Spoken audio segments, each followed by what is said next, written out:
haven't got the link for YouTube yet. That's okay. Okay.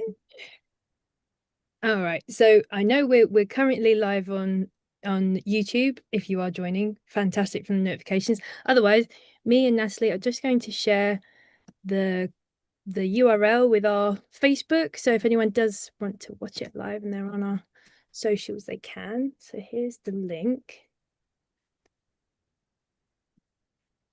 And we're just going to populate our Facebooks. Yes.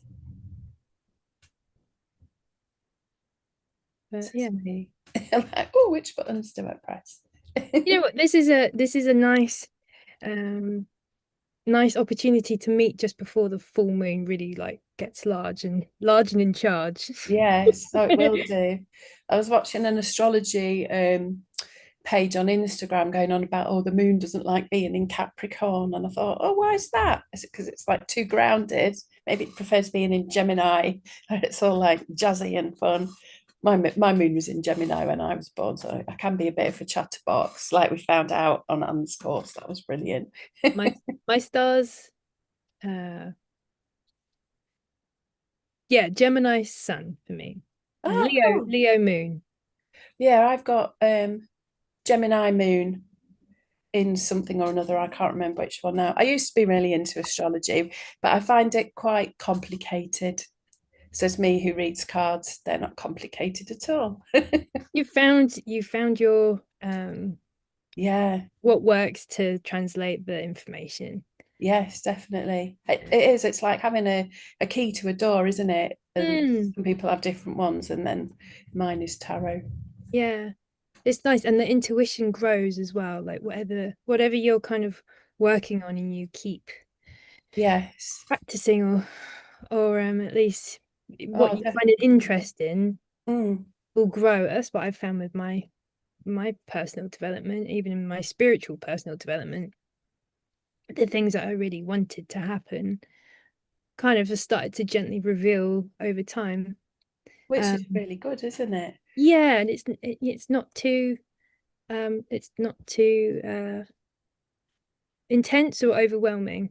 Mm, Because the other, you don't want to wake up too quickly or activate, or if you mm. activate too quickly, it can cause things like psychosis and stuff. So you have to be Yes. careful as well. Yeah, you need to be balanced and grounded, don't you? And Yeah. kind of not get swept away in it all, because it's easy to get swept away in it all, isn't it? Without having that kind of perspective as you're looking forward. Yeah. Go Yeah, backwards. I think people probably have quite a time trying to figure out what they're meant to do and where they're meant to go and all that good stuff. Yes, definitely. Join us. I Yeah. think it's good if you find your path when you're younger. I think some people find it when they're younger, but kind of like stray off it a little bit, even though it's like there, it's kind of life's kind of steering you in like different directions. And it's about being focused. Not Yeah. as easy. Yeah. Yeah. It's it is a challenge. Mm. I mean, life can be challenging, but also very positive as well. Oh, definitely. You get bad stress and good stress. It's the good stress you need more of, isn't it? Mm, Because that kind of motivates you and gets things done and then elevates your levels of like confidence in yourself. absolutely. Okay. All right. That's shared. All right. So we'll start Yes. officially. A long intro, but an interesting intro nonetheless. Yeah. So, hi, welcome to 108 Healing Senses podcast. My name is Jennifer Taylor, and I'm really happy to welcome Natalie Harper, Hegarty. Hegarty. Yeah. Hegarty. Yeah. Beautiful. Natalie Hegarty. It sounds quite witchy, doesn't it? It's sound. Yeah. You've got double barrel H at the end. I love. Well, I kind of add, that's like there's a little story to that. I added the Harper in, like the Hegarty is my married name. And when my mum was still alive and I was divorced, I kind of wanted to distance myself a little bit. So I put the Harper in, and my mum said, "Why have you added that in?" I said, "I don't know, it just flows, doesn't it?" She goes, "Oh, I like it, keep it." So it's lasted all these years, but it kind of kept, my name because I quite like the sound of it. Natalie Hegarty. It's good, isn't it? But It Natalie is. Harper Hegarty makes me sound very posh. But I'm not, as you can see. You you are sublime, my darling. You are sublime. I try. Yeah. Well, you never try, you just be. And that's Yeah. what you're very authentic. Another reason why I wanted to get you on the podcast. So we met quite recently at on a training with Anjesh doing were you was it just a future vision coaching training, or was there another one we were on? I think it was just the Future Vision one that we were on because I did ANDS training in 2014, the first Future Life Progression one. Then later on that year, I did the advanced one, and then like she said in the thing, I was one of the first people to do the train the trainer one as well, so I can teach people FLP. So when the Future Vision coaching first came up in 2023, I thought I'm doing that. It was like a bit like all the things I've seen of Anne's, I'm doing that. And then the chance came up to do the refresher. So I thought, right, yes, I'm getting more focused now. I'll do it again. And it was lovely because there was so many of us. I got to meet you, got to meet everyone else. Yeah. It was lovely. It was a really good vibe.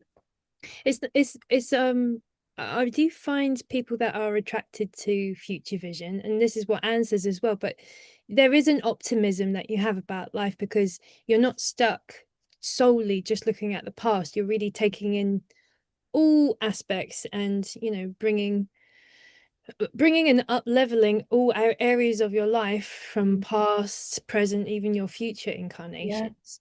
And I love that. It is very multidimensional. It does speak to everyone at different stages of wherever they are on their path, whether they do need to heal aspects of their past in order for them to move forwards and start that future planning. Mm. Which, yeah, it is. I think it's important as well if people have challenges that they're still bringing into relationships or business or any aspect, health, any Mm. aspects of their life, even their prosperity levels, they Mm. are all interlinked to the traumas or karma that we Yeah. may have accrued over time, and using future vision coaching, uh, yeah, future life progression, even past life regression, they're very powerful tools to heal your timeline and Mm. stuff. I find that it brings a light to people sometimes. You see the light come on because Mm, you're kind of working with them in a different way. When they're in a meditation, they're feeling relaxed and they're open to things, but they're in control of that journey. Yeah, this is what occurs for me. Like we're saying, all the things I do, like I do the tarot, I also do Reiki. And I remember when I used to do talks, because in 2014, after I'd done Anne's first course, I'd started doing the mind body shows, even though I'd already read cards. But I found that it was just giving people something when they'd felt stuck, but it was also kind of making them think things for themselves as well. Whereas when you read cards, you're kind of giving somebody that advice, and it's up to them whether they act on it or not. mm, Whereas with the future vision stuff, they're like participating in it. So therefore they're owning that part of themselves and being accountable. Because I think, we all have to be accountable for growth and to go forwards in our lives. mm, But when I've run workshops, it's been fascinating to see people suddenly think, oh yeah, if I don't do this, then I'm going to feel like this. If I do this, then, more things are open. And I like the possibilities that it can give to people, because it did that for me. I felt stuck when I first did Anne's course. mm. And I thought, yeah, I'm just going to get out there, do the mind body shows. And that was it, really. Got my banner, got everything, and just went out and did it. And I loved it, absolutely loved it. Did it for a few years, had a bit of a break. Did little events reading cards for people, because that's always been my thing, and getting back into it again now. Nice. Yeah.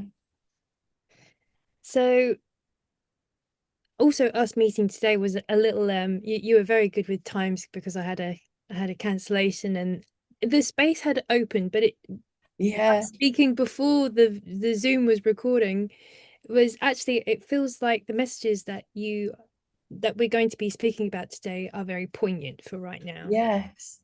So Yeah, I was going to say, shall I tell you, or shall I tell everyone what I did today on I have a tarot page, and it's really funny. Not every day, but nearly every day, I post things, motivational things for everybody. And today I posted some midweek motivation and it came out as the Emperor. And this is my message for everybody. It was like, it's not good to be hiding your light under a bushel today. Why are you playing it safe and not allowing your magnificent self to shine through? Holding yourself back by taking the safe path will keep you unmotivated and bored. Step into boss mode and see how well it sits with you, organizing, making decisions, even delegating. See how it feels to be the one in charge. Being authoritative can also mean taking control of your own life.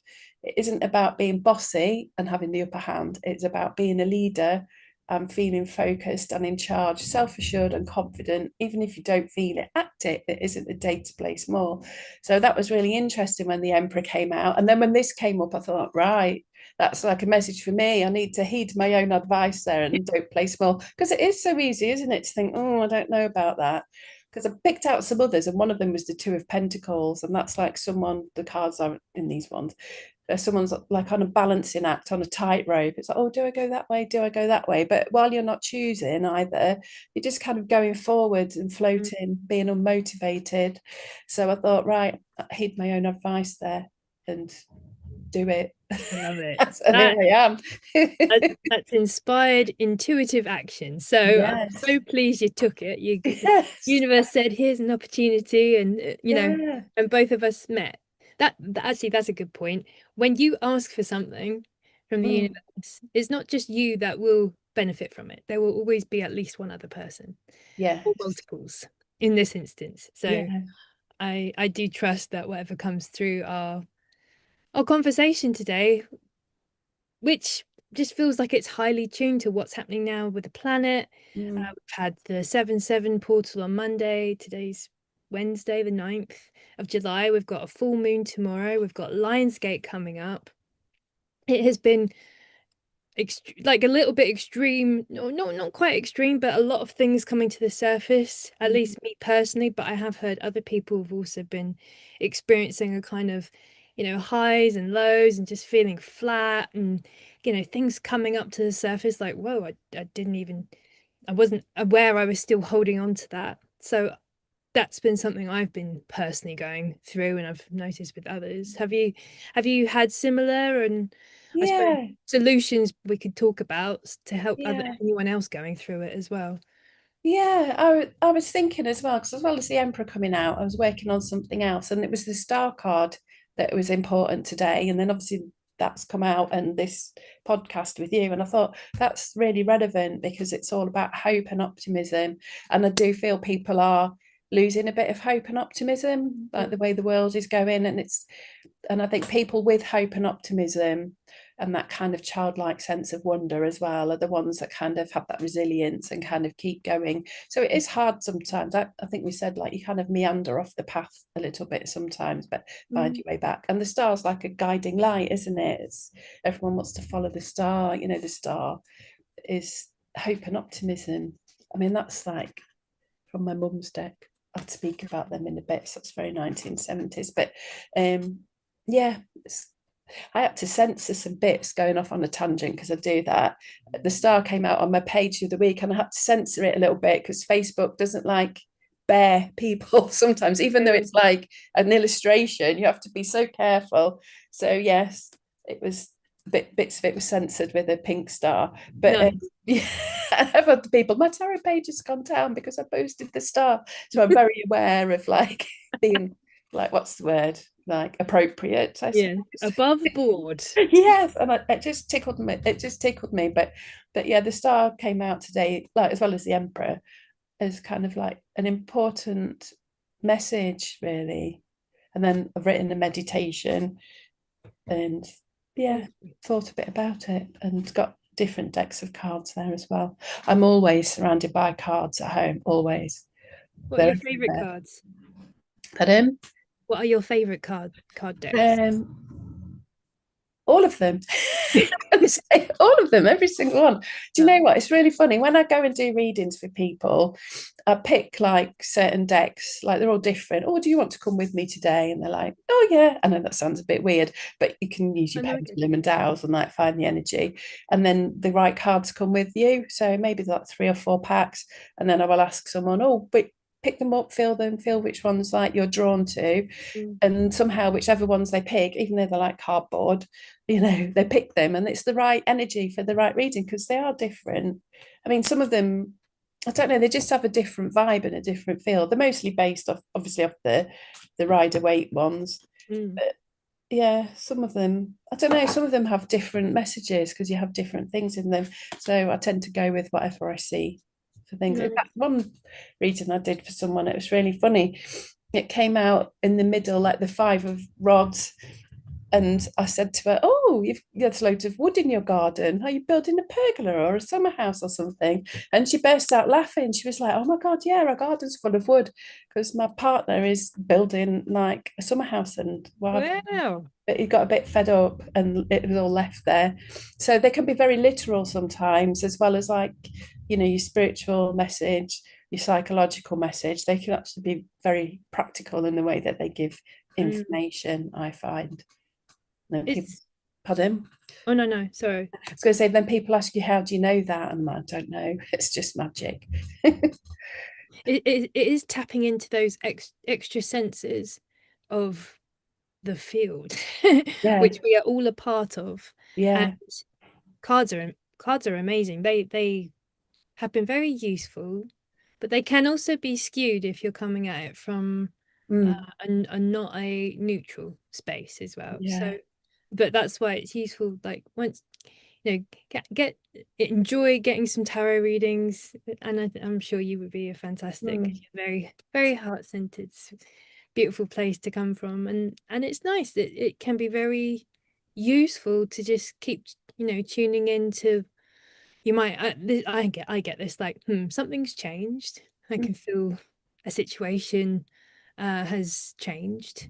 And then sometimes it's nice just to kind of get more clarity through picture form through the cards. And you're like, oh, okay, these are, it's a kind of like bringing the stories to the surface. Yeah. They were always there, but it's just accessing more of it. Yeah, they do tell a story because obviously there's like 78 of them and they do tell a story. Shall I tell you the story of how I got interested in them? Because I think we briefly touched on that, didn't we?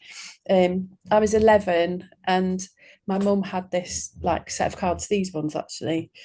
They're very like 1970s ones that they are like hermit look, very 1970s. And my dad was a motor racing journalist. He was like Google before Google was invented, but for motor racing, like facts, figures about all the motor racing drivers.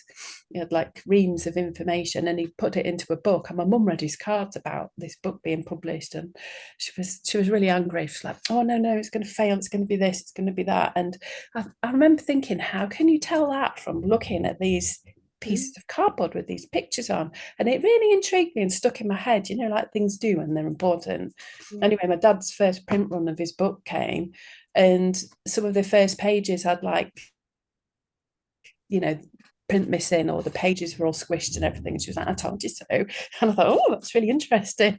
So somehow that just kind of stuck in my head. And she always had like lots of spiritual books around the house, about numerology, card reading, tea leaves, all that kind of stuff. And it just intrigued me growing up through my teenage years. And when I was 18, I went off to London. I packed a suitcase like little Dick Whittington, like the fool in the tarot card. Right, I'm off now. Went off to London. One thing or another, had cards. I just bought cards and I read for people as like a hobby. And then I used to go to Mysteries in Covent Garden. I don't think it's there now. It moved and then it went somewhere else. And there was a guy there called Norman, but he'd read cards for people and he also taught cards. But I got to know the woman who was the manager, and she was like, "Oh, come along and do the beginners and the intermediate. I'll let you come on it." And I thought, "Oh yeah, I'll do that." So I did these 2 courses, and they're really interesting because he was called Norman. He was like this old magician. He taught like the Golden Dawn way of doing things and very traditional method of reading cards, and it was fascinating. I think in my cupboard somewhere, I've probably got my notebooks from back then. I found a piece of paper that was out of them, but I don't know. But at the end of it all, this is what got me. He said, "You'll never know if you can read cards for people unless you go out there and read for people you've never met before."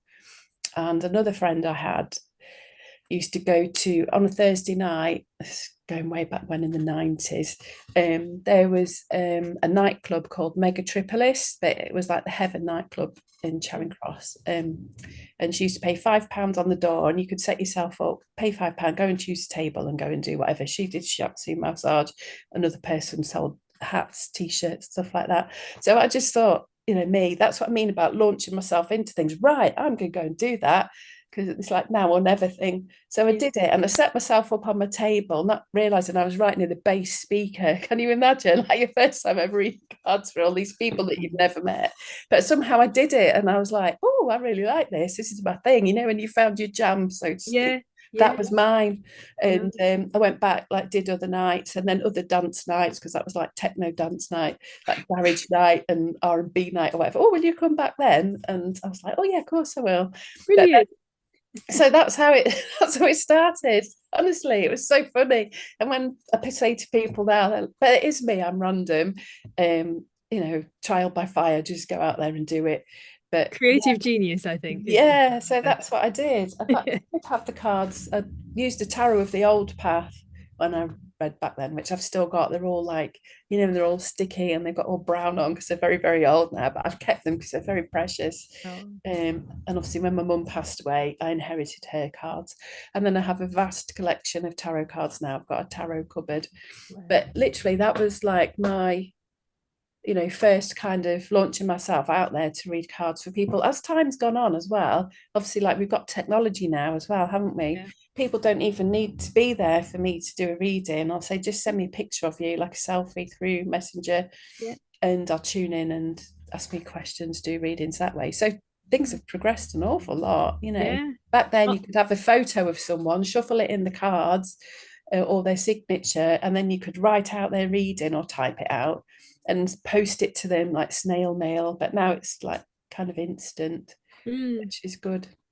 Yeah, I love But it. the wonders of using technology to get spirituality and Mm, energy and more of the good stuff, more of the mm. magic out into the public, I think is fantastic. So Oh, that's our way of aligning more balance mm. for the usage of technology. So Can even send, I mean, you can even send Reiki distantly. Because that was another thing that I thought about as well. And I thought about how I've ended up doing the things that I do. Obviously, my first interest was tarot. That can go the past, the present, the future, either or questions, focus on things. You can even be naughty and kind of see what someone else is doing who's not the person that you're reading for. It's technically not meant to be, it's a bit intrusive, but if that person pops up in someone's reading, then I might look if it's relevant to what they need to know. mm, I used to follow a standard pattern of reading cards, but now one of my friends says, Natalie could chuck the cards in the air, pick them all up, and she'd be able to read them for you. So but I try and make it look organized for people because they want organization. They want you to know, or they want you to kind of come across as you know what you're doing, which I do. But it is fascinating way of doing the cards. But with the Reiki and obviously the tarot going through time and space, Reiki goes through time and space, doesn't it? You can send healing to the future. And maybe actually now's a good time to, just in case anyone listening doesn't know about Reiki, could you explain it a little bit more while yeah, it we're was talking? Asui. He was called Dr. Asui, but he wasn't really a doctor, I don't think. He was like a Japanese guy, went and meditated for so many days and nights. And this system came to him of like healing, which was tapping into universal life force energy with a set of symbols. And I think in the beginning there wasn't different levels of Reiki, but it's been broken down now into the, level 1, level 2 masters. Mm, And then you get given the symbols and you work with them. For me, it just felt like something that I always wanted to do. mm, Um, like how can you tap into universal energy just by drawing symbols? But you can, and you can feel it. It's quite amazing. And I remember when I did my level 1, and I was really disappointed because I couldn't feel anything. I was like, no, it's not what I thought it would be. No disrespect to my Reiki teacher, she was lovely, and I still know her to this day. But it was level 2 where it kind of went up a notch for me, where you get to play with the energy and you get to send the distant healing. And I remember my Reiki master, a different lady to my level 1, gave me the names of people to send distant healing to. And I was sending healing to this guy, and I thought, oh, I could feel where his legs were, but then I couldn't feel anything else. And one side felt fuzzy and warm compared to the other. Right. And I thought, oh God, how do you word that? Because you have to kind of say it in a nice way. Yeah. And she was like, oh yeah, that's fine. He's in hospital. He's just had his other leg amputated because he, and I was like, oh, that was a bit of a test. And I also said to her, what came through was a guy with long brown hair and a motorbike jacket. And she was like, oh no, he's got like grey hair. And obviously what I was tuning into was him in the past, because she told him, and she obviously knew him when he was older. And I Mm. remember thinking, oh, that's interesting. And then obviously sending distant Reiki. I remember once going to send the healing to 2 people at the same time. I was like, oh no, what do I do now? Because I've forgotten someone, and they'll be like sitting there chilling and relaxing. So I put them in a little golden bubble and went off to do this other person, then went back to the first person, checked in with the first person I was giving healing to, and she said, oh yeah, it was really lovely. I felt it go down my arms and I felt really relaxed. And then it stopped for 10 minutes, and I was like, oh wow, that's like confirmation that's, someone can feel that and notice when it's not there. So all these like little things kind of started to add up for me, really, that Mm. that energy and time and space, and the future life stuff, when I've taken people to speak to their future children, and then they've got their future children, and Mm. it's magical. And I love that element of magic. So when people try and ask me to explain it, I can't always explain it, because scientifically there probably is an explanation, but I prefer the wonder of like it being magic, really, like the star card, that's all about Yeah. magic. That's me. Hope and optimism personified. I love it. No, and absolutely. And it in science terms, it's called quantum mechanics. Hmm. So it's the same thing as um everything's connected basically. But go Mm, and look it up if anyone watching is wondering more about what the science is of long distance healing. I would highly recommend looking up quantum mechanics, and then you can make your own judgments about things. But it's wonderful, and whatever the right protocol or technique that you find along your journey is always the perfect one at the time. mm, So that's cool insight as well from the experiences that you've had mm. with your It's clients in the past too. Yeah, it's kind of like confirmation, isn't it, really? And for me, I send healing to animals as well and people, but I like it because I'm not doing it for me, even though I like doing it. It's about giving to someone else, isn't it, and making them feel good. And, Yeah, helping and them. It's like that reactivation of remembrance of, oh, I have this healing already within me. All you're doing is you just resonate for them to then match that frequency. They do the healing themselves. All you're doing is just, it's like a piano key. mm, It's called resonance.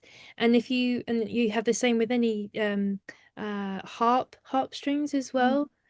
I've heard some beautiful, it sounds so etheric, and the wind goes through the harp and it all kind of synchronizes into the same sort of tone. Same thing with pianos and resonance. But yeah, it's Yeah, sound is very powerful, isn't it, as well, like for healing.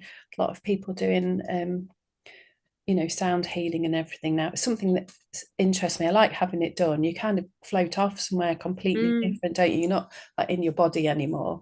And no. and I think it does affect the cells in your body in a very good way. And I think the Reiki is kind of um it's there to kind of balance, isn't it? That person, balance their, Yeah. etheric, spiritual, all their like bodies and everything, bringing them into alignment, with being grounded and being connected as well at the same time. I think that's very important Yeah. for someone to feel completely balanced. Yes, and actually that might be a nice tell back into when the energies are high. I had also forgotten to mention about the Schumann resonance has been Mm. off the charts over the kind of, was it the 3rd and then over the weekend of July? It's Yeah. been really, really intense. Like it could be making you feel very lethargic, exhausted, like a bit more down, or a bit ungrounded. So Mm. yeah, what do you have any techniques that you personally use to ground yourself? See, I was going to be funny then, like I was on Anne's course. I was like, I always like go back to cake. Like Oh, cake makes you feel very grounded, that's brings you back into the moment and everything. potatoes. I Yeah, think same. being out in nature is a good one. Even if you just sat outside for, a few minutes, if you're just like breathing and connecting to like the air around you, how it feels, your feet Mm, on the ground. It's about taking yourself out of you really and finding that connection. So trees, for me, I've got a really beautiful park down the road. I live near a river, although the bit I live near is not very picturesque, but it is a bit further down. Water, I suppose it's whatever resonates with you as well, isn't it? What makes you feel grounded. And it's important as well not to get too stuck in your head or too stuck in your body or too stuck in how you feel as well. So I think it's important sometimes to try and find that balance, but it can be hard. It can be so hard when you've gone through something in your life to kind of get out of that pattern of behavior as well mm, without having some help. yeah. So nature is very good because it's just there, you know, She's trees always are always there. there. Yeah, you can go Mhm. and hug a tree. Yeah. Yeah. Actually, that's an interesting story. I remember a few years ago, and I was having a rough time, and I went to the park, and I had this tree that I went to often, and after I hugged the tree, and I was there for, I don't know, maybe 30 seconds, I did energetically feel like something had been lifted from me, and I Mm. felt much lighter and less down. So actually, trees and nature are very good at being able to support and help clear any energies that shouldn't be um, Mm. attached to your energy field. So I would, yeah, hugging trees is wonderful. Yeah, even lying on the earth, if you've got like a Mhm. garden or something, because was it the Japanese? They do forest bathing. I've done forest bathing where I go to an art group round here and we lie amongst the trees in the Holt with the willow trees, but they've got all kinds of different trees. And you're safe, you can switch your brain off and Mm, just lie there. There's something about lying on the earth as well that just mm, kind of takes all that stress away. You can yeah, easily fall asleep, but it's a mm, bit uncomfortable obviously. So you might need a few cushions or something.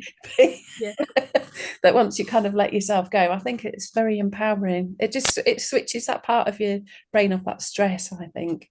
yeah. You kind of make me want to do that now. Mm. After this, I mean, Yeah, perfect weather. have a bit of cake and go and have a lie down outside. Yeah. You know, that's something I've been doing. As much as I do the energy stuff, it's really important that I do the earthly things Mm. as well, because that's what helps me feel stable and grounded and balanced, and also allows me to be able to create, to be Mm. able to reach high and attain things from the future, my future, and be able to take inspired action. But Yeah. if I wasn't grounded, you can go high, but there's no energy to like ground it on earth. Yeah, you have to have that groundedness, don't you, really, to make Yeah. it real and practical and kind of give it that energy and that life. For me, my thing is always like the washing up, get the washing up done. And that was something that came about a few years ago. I thought, well, my friend was doing a life coaching thing and I was a guinea pig. And what's the one thing you'd like to feel every morning when you wake up, Natalie? And I thought, right, do you know what I'd like? I'd like to open the kitchen door and all the washing up's done and the surfaces are clear. I can just get my mug, make my cup of tea and start the day off differently. And for me, that's like my grounding thing. Right, if I feel like I'm getting overwhelmed or a bit ungrounded, and I've left some plates on the sides, right, go and wash up. It kind of brings you back into that moment. It's like a reset button in a way. And it's mundane. How, mundane is washing up because I don't have a dishwasher. I could get one of those tiny ones, but no, I'll just sit there or stand there and wash up. And then that's it. That's like the thing for me. Water's so purifying. I have exactly the same thing, Natalie. I Washing up is a good way of being constructive with my Mm, energy, and the water helps me relax. mm, And it's very satisfying taking something that's dirty and transforming it mm. into something that's clean. Yeah. And So then putting it all away in the cupboard and cleaning all the sides, and you're like, yes, now I can cook something and make it all a mess again. But then it's like you go through that whole process again, don't you? it's And a cycle. It's a yeah, daily, it's the same thing with the washing. yeah. See, that's very grounding, isn't it? All these Very, things keep us grounded. Yeah. so grounding. As well as trees. Yeah. Yeah. We can ground through the mundanity. There is magic in the mundane, and Mm, it is also seeing it as an opportunity just to be with yourself, or yeah. to switch your head off from thinking, just finding peace Mm, by not having to think about doing a task. You can kind of just, mm. relax through your fingers into the washing up bowl and just, transmute the dishes and the Yeah. kitchen and then make something beautiful that tastes amazing. Yeah. I like Yeah. the cake. I've been having lots of tea lately. So yeah, when Oh, there's a tea. spot of cake, Yeah. I've got a lemon drizzle cake. I'm going to have some of that later with a nice very cup of nice. Earl Grey tea. Yeah. But Handmade? yeah, no, no, bought. Yeah, I didn't have Oh, time to good. make it. My kitchen I haven't washed up, you see, so I haven't got the space. I'm going to wash up afterwards as Yeah, well. Yeah, another might thing do. I do when I feel overwhelmed and a bit ungrounded is if I've got like a big list of things to do, I don't know if anyone else does this, I kind of number them, like one, wash up, for instance, two, clean the windows, three, clean whatever. Mm, And when I kind of like in that state of inertia sometimes that we sometimes get into when we feel a bit overwhelmed. So I number everything, all the things that I know I've got to do that are important, that I can't decide what to do. And then I put those numbers like on a bit of paper, yeah. on a separate piece of paper, cut it up for like raffle tickets at a tombola, put them in a little pot, and then I'll pick one out and be like, oh, number five, what's number five? And then that kind of gives me that impetus as well to get the mundanities out of the way and get you grounded, but also gets you out of that state of inertia as well. So you can actually do something and accomplish something. Because I think we all do get overwhelmed and a bit ungrounded and find it difficult to know where to start. But that worked for me. And then I found I was doing more. I did it with like I had a massive long list of things. I was like, oh my God, there's 30 things on there. And I picked out number 6 and it was clean the windows. And I thought, oh, the road's blocked off at the end today. It won't be like loads of traffic. No one will see me. Get me Yeah. mop my bucket, started cleaning my windows because I'm right near the road. And then my neighbours come along, and then I was like, oh God, they're like, can you do mine next? No. But I did my other neighbours, I did her windows. And I thought it just gives you that impetus to keep going as well, but with a bit of perspective on life, really, and being human rather Yeah. than being a spiritual being all the time. So, yeah, very grounding. But it just helped me focus because that's the thing I think sometimes not being able Mm, to focus. yeah, just keep it simple. Mm, Yeah, the other good one is like as your day starts, like what's the most challenging or like the task that you would like least favorite to do, and mm, just do that one first and get it out the way. Um, but yeah, numbering and prioritizing is good. It starts to mm, get into like project managing yourself, I find. mm, Actually, if you start like, okay, are there more techniques to organizing my life? I like mm. those things can be useful, but also you don't want to go so deep on the structure that you don't get anything done. So Yeah. I also think that. that, yeah, for me being a bit random, it was like the like, oh, what's it going to be kind of thing, oh, it's this one. And that was enough to get my brain thinking, oh yeah, I'm going to go and do that now, which made it easier. It just got you out of that state of feeling stuck, and that's kind of like we're saying about like the work we do is about helping people not feel stuck anymore and being able to meet those kind of challenges with, different ways of tackling things. Yeah, yeah, and just doing it the best we can with Yeah. our own strengths as well, as if we're more visual, or Mm. you're more kinesthetic or auditory. There's so many different senses of what's the best way for you to go about being productive and proactive. Mm. They don't teach that in school either. No, they should do really. There's all these Yeah. kids, a bit stuck, I think, as well, aren't they? With a lot of pressure on them to have to Mm, decide things, and their brains aren't really fully developed enough to cope with like big adult decisions, like what are you going to do for the rest of your life? yeah. You know, I wanted to be a writer when I was a child. That was like um my thing. That's what I wanted to do. Obviously, because my dad was a writer, and it was like, oh, Natalie's writing. She's doing something good. So it kind of gave you that like, oh, fitting into somebody's good books kind of thing. But I did it because I enjoyed it. But the onus was like, obviously, because my mum had read my dad's cards. Oh, it's going to be a failure, and then there was always that thing. Oh, we can't make a living writing books, Natalie. But obviously now I'm older, I'm like, maybe I can. Yeah. It's kind of like a watch this space thing, and how far can I, push these things that I've always wanted to do. And doing the future visioning course with Anne, again, 2 years after I'd first done it, it kind of showed me more possibilities, what I'd already seen, and then what could become of it going into the future. And I'm like, there's definitely something in this. There's a lot of kind of practical things, isn't there, to put into place, Mm, which is why the coaching and everything is very, like we say, proactive thing. These things, you have to go out there, you know what you want to do, but you kind of have to go out there and find the right people and do the right things, to make these things happen.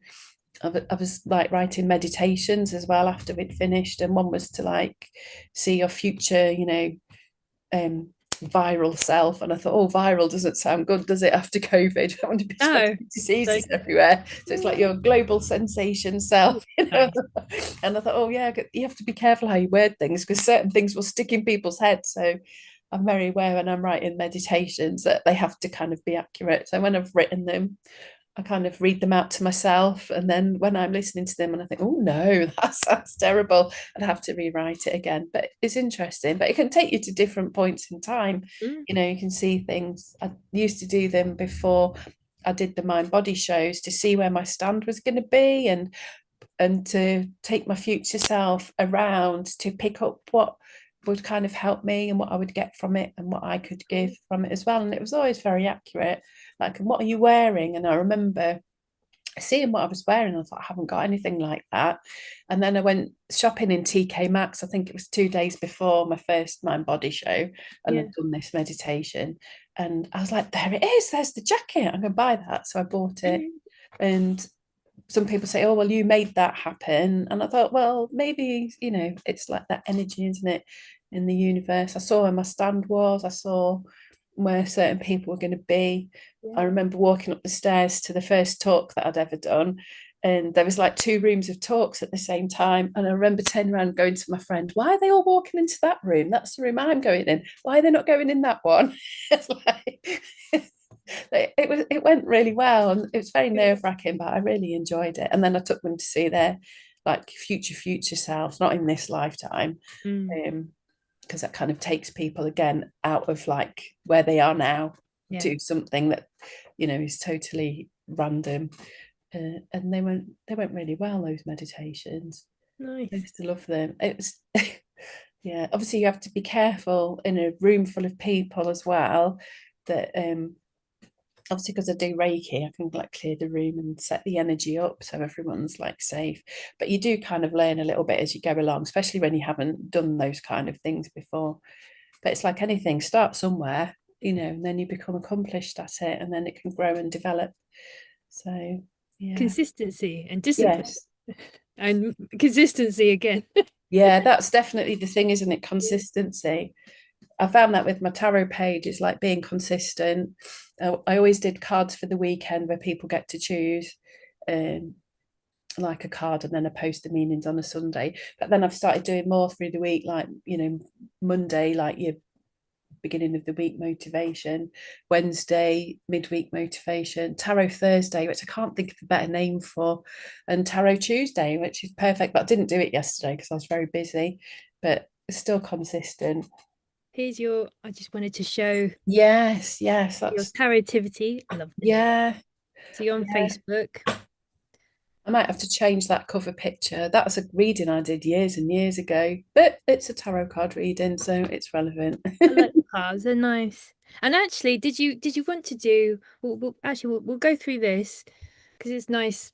I know we intended to do it at the beginning, but we might as well Yeah. do it while we're here. So this is yeah. Come and visit Natalie. Yeah, Friends on Facebook. I run a tarot club every second Thursday of the month with one of my friends who's very knowledgeable. He's like, the bee's knees. He's very traditional, how it was meant to be done. Whereas I'm more now, as I've done the cards over the years, follow a very different way of doing them. But so I'm more like future focused. Yeah, there's a little emperor from this morning. Yeah, Yeah. very timely. I know, that's so weird. That's why I Yeah, had to think, right, come on, Natalie, get out there, do very cool. this. Love it. Yeah. Love it. Yeah, did you want to do a small tarot Yeah. card reading just for the kind of like the energies of the world right now and Yeah, can do. give people some hope and optimism? Yeah, because like we said, we were talking about the star card. I wrote a little meditation, but it might take a little while to do that. But yeah, we can have a look.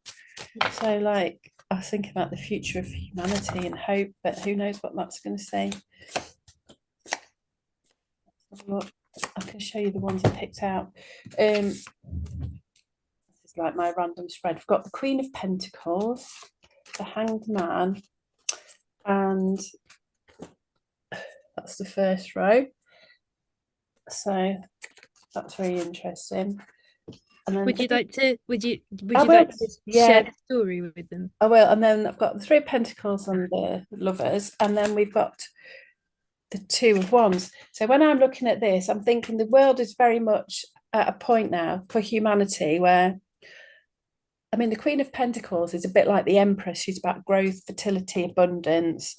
Um, the Queen is often more powerful than the King as well. So I'm thinking this is like an uprising of women. It's like that Feminine? collective feminine energy. Mm. Because we've got the Hanged Man, I do think we're kind of maybe holding ourselves back a little bit, or we're being held back, because the Hanged Man is like someone who's happy to wait for the right time as well Mm. and make sacrifices. Women always make sacrifices, and after that comes the Eight of Pentacles. So I think the world is going to change, and it is about having routine, having stability, which obviously the world doesn't have at the moment, but waiting for the right time. I do think it's coming, and I do think it will be very much like, positive female energy.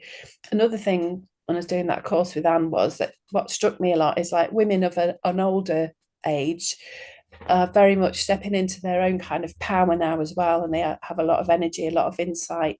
We've lived through a lot of generations, where there was no health and safety when we were growing up. You know what I mean? Drop food on the floor, you'd eat it. Drink from the hose pipe, you'd be out all day and all night. Well, not all night. You'd come home when it was tea time. But there wasn't the dangers and everything that there seems to be now, and that fear that seems to be instilled. So I think we're kind of stepping into our growth as well as women, becoming more powerful. But what this is telling me is that there's a need for that to build as a routine.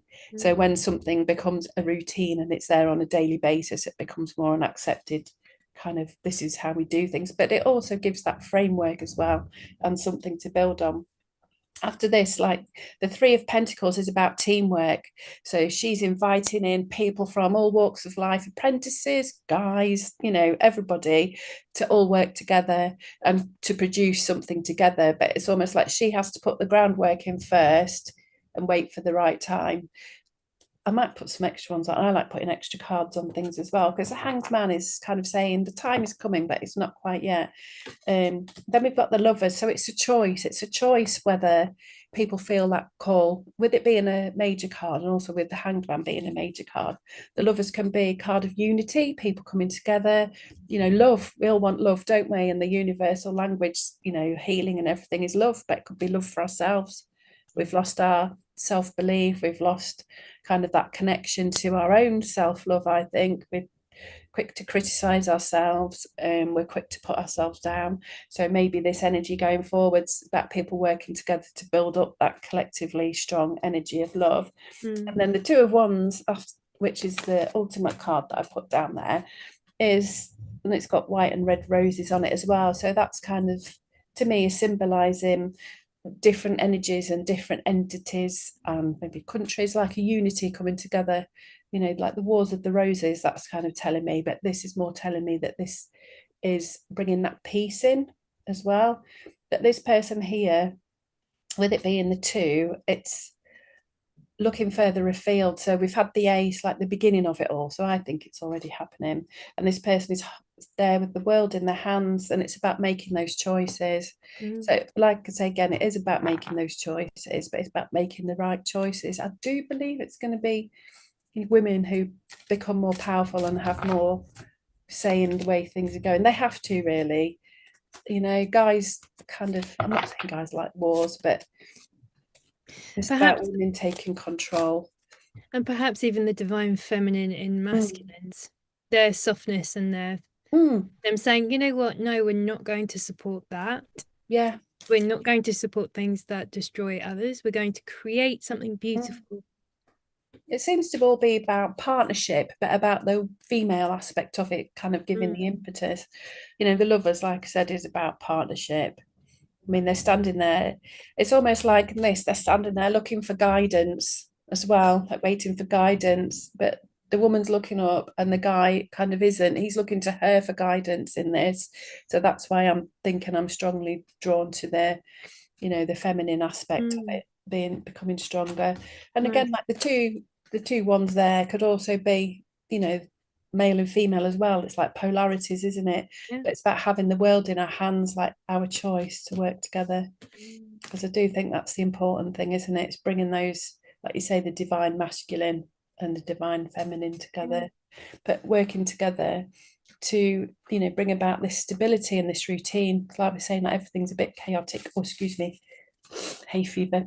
Oh, Um, like keeping it real. keeping it real. Don't worry, I've Yeah. had that before. You know, Sneezing, honing our crafts and our skills and all the things that we're good at as well. So that's focusing on something positive. And the Queen of Mm, Pentacles, you know, she's very generous, you know, she's very giving, she's very nurturing as well, but she's also very grounded too. mm, And I think that's important, to be grounded, yeah. but have it set in like facts, you know, ways forward. Yeah. I'm going to put some extra ones on that Hanged Man because he's very intriguing. It's like I'm wondering what's holding everything back. Yeah, because we need changes. Got the Death card there. We need peace. We need good news. We need to set off on the journey again. This is so funny. Um, so I've got the Death card, the Page of Pentacles, the Eight of Cups, and the Star card, which we were talking about. So that's very Yeah. appropriate. Yeah. It is, and we've also got White Rose on that. It is about finding that peace. You know, things have to happen. We have to find that inner peace, but we have to let go of things that are no longer right. So there's so much in the world that needs to be let go of. So many practical things that need to be put into place, because there's a lot of pentacles in this, which is about being down to earth, being practical, having a plan and being methodical. So again, Mm, it's, you can still dream, you know, your star card, but the queen can keep it grounded. So that's very good. And then yes. we've got the page. So that's kind of like the beginning of that journey again, with that newness, that unfolding of learning and everything. Lovely. And a quest, the Eight of Cups, is a bit like a quest. Someone's gone off on a quest to find that thing that they think is missing. And the thing that is missing is us. It's what's inside us, really. It's the star, our hopes, our optimism, you know, what we can give, what we can let go of, like Mm, just pouring a jug into water, you know, what can we subconsciously let go of that we no longer need?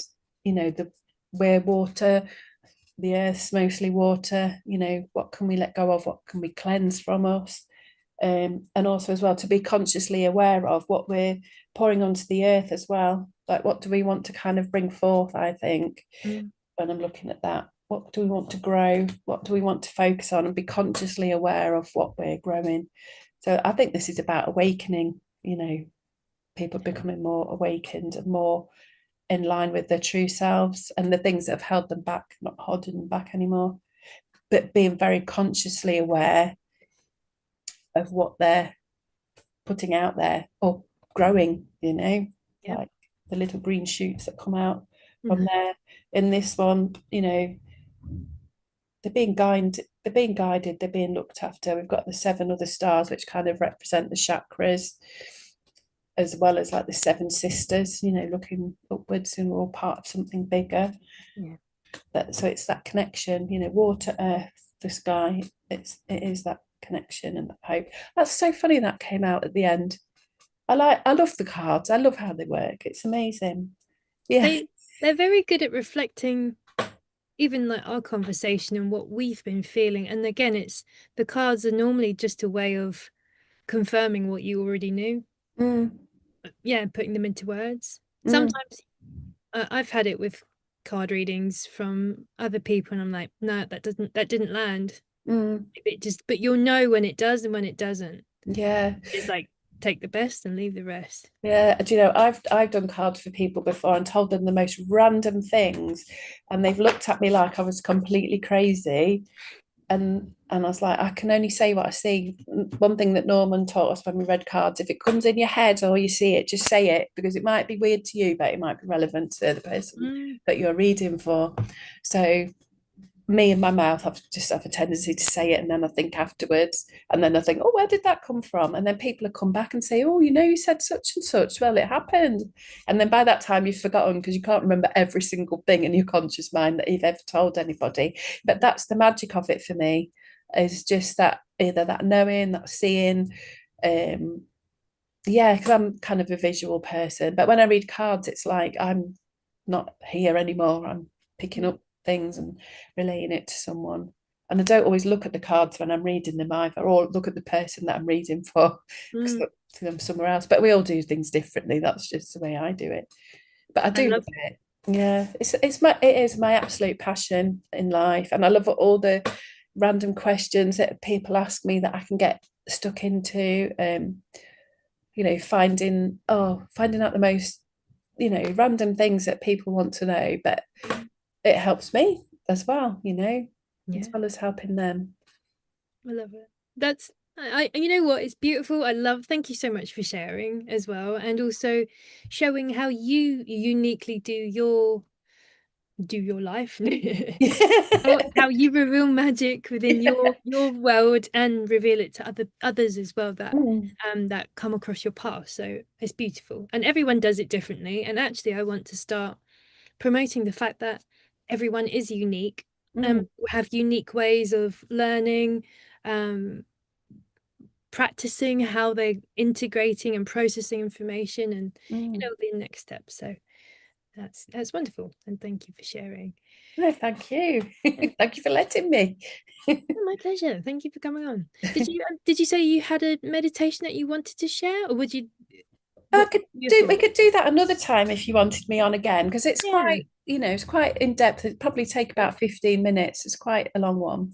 But I could just like run a little bit through it. It's basically about people imagining that they've been through a storm, they're coming out the other side, and then they're walking along and the sky is very clear, and they're walking along, and then they get to a pool where the earth meets the water, and they meet the star. She's knelt there, Oh, and she's got these two jugs. So she gives you one jug, and that jug is about you letting go and pouring into the water everything that you no longer need. So you can just feel that going away. And then the other one is about what you want to nurture consciously. So subconsciously, you might not know what you want to let go of, but you know that you don't need it anymore because it's stopping you from fulfilling your hopes and your dreams. Whereas the other jug is about, right, what do I want to nurture? In the earth, the green shoots that come up, what do I really want to, bring me into alignment with what I want to achieve. So that was kind of what that was about. And then you do that, and then that kind of, you lie down on the ground after that in the meditation and feel the ground beneath you, see the star above you, and just feel its energy like in your chest, and just bringing all that hope and optimism back to you, bringing you back into alignment. It was good. It's 3 pages worth, so it's quite a lot of words there, but it's about you becoming, the star, and the star being you, guiding your path, and you trusting your intuition as well. mm. So yeah. Well, I enjoyed it was your short, concise Yeah. description, which I still felt like I did. So thank you, because that was still very peaceful. Oh, good. Yeah. So yeah, absolutely. Let's do this again, and that, yeah, round two with Yeah, that Natalie. would be good. Yeah, it'd be lovely. And thank you so much. It's been such a pleasure.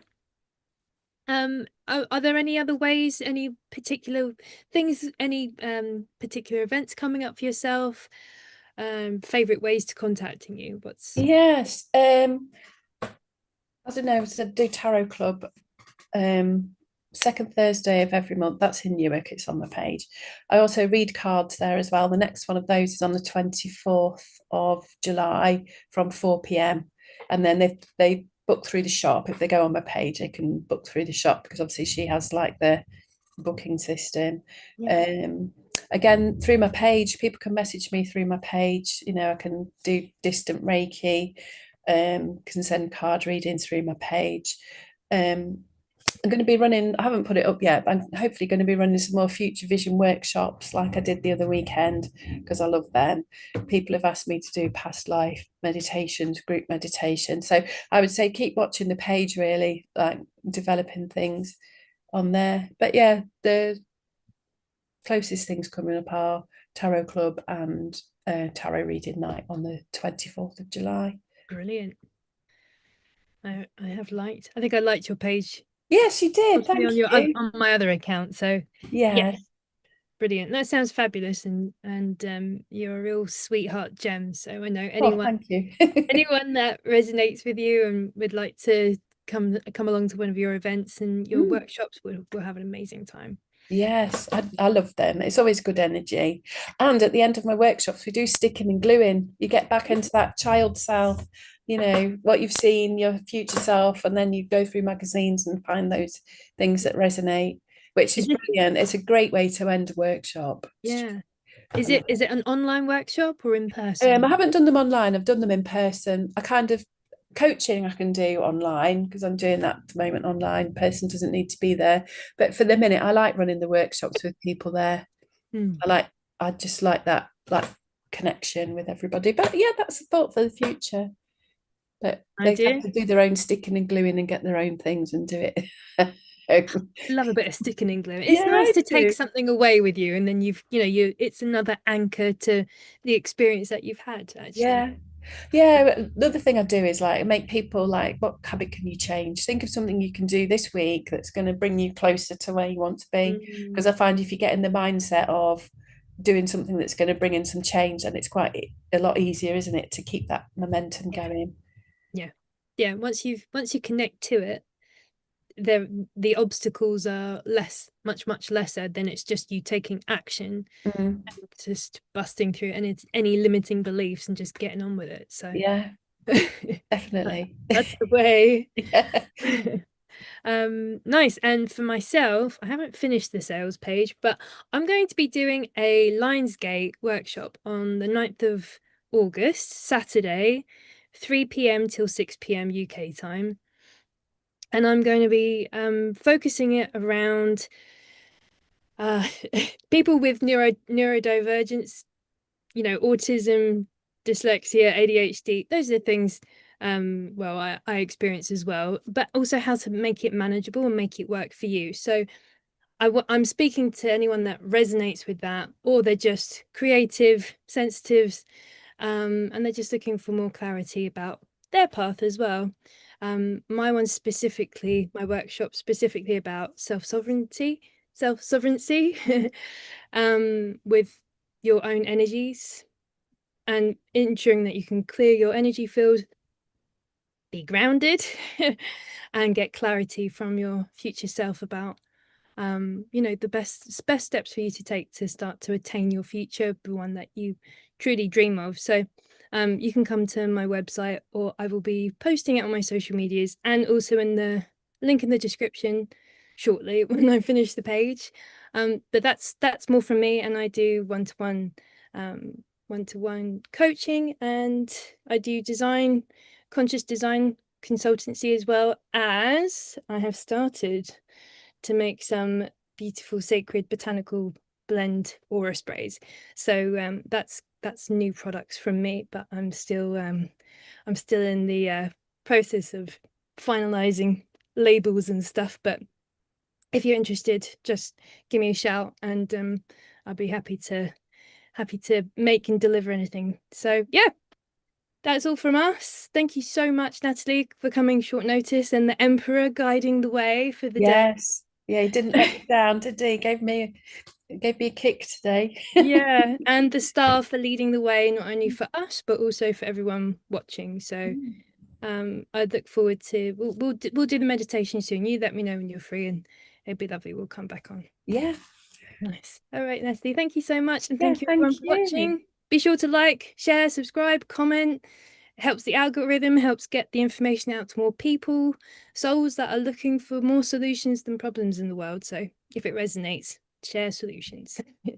Lots of love for now, and yeah, we'll see you in the next episode.